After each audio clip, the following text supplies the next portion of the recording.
ஏன் சார்பாக யாராவது போய் பாருங்கள், இந்த பொண்ணு இந்த மாதிரி பாதிக்கப்பட்டிருக்குது, சும்மாலாம் வந்து அந்த பொண்ணு வழக்கு கொடுக்கல, மதுரை செல்வம்ன்றவங்களெல்லாம் வச்சு டார்ச்சர் பண்ணி அதை ரொம்ப துன்பப்படுத்தியிருக்காங்க, அது சாக போயிருக்குது, நேற்று வரைக்கும் அந்த அந்த பொண்ணை பாலியல் தொழிலாளின்லாம் சொல்கிறாங்க அப்படின்னு ஏன் சார்பாக யாராவது ஒருத்தர் போய் உச்சநீதிமன்றத்தில் சொல்லியிருந்துருக்கணுமா இல்லையா? சொல்லலை. கவனிச்சிங்களா?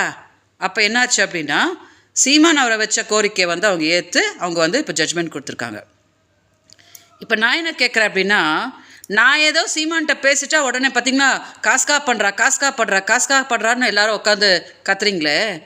நேற்று வந்து ஏன் சார்பாக யாருமே போய் உச்சநீதிமன்றத்தில் எனக்காக போராடலை? இந்த கேள்வி கேட்கும்போது நான் எல்லாருக்கும் என்ன புரிய வைக்கிறேன் அப்படின்னா, முந்தா நேற்று நான் வந்து கதறி அழுதேன் இல்லையா?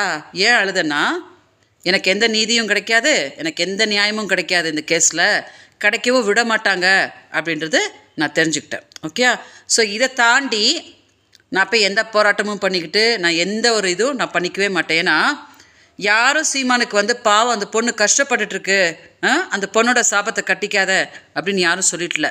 எல்லாரும் அடுத்ததாக அவளை எவ்வளோ முடியுமோ அசிங்கப்படுத்து, அவளை எவ்வளோ முடியுமோ கொச்சப்படுத்து அப்படின்னு அந்த ரூட்டு தான் எடுத்துகிட்டு போயிட்டுருக்கறனால அந்த அசிங்கத்துக்குள்ளெல்லாம் இறங்கி நான் வந்து போராடணுன்ற அவசியம் எனக்கு கிடையாது. ஓகே, ஸோ இது வரைக்கும் மக்கள் எனக்கு கொடுத்த ஆதரவுக்கு மக்களெல்லாம் புரிஞ்சுக்குவாங்க.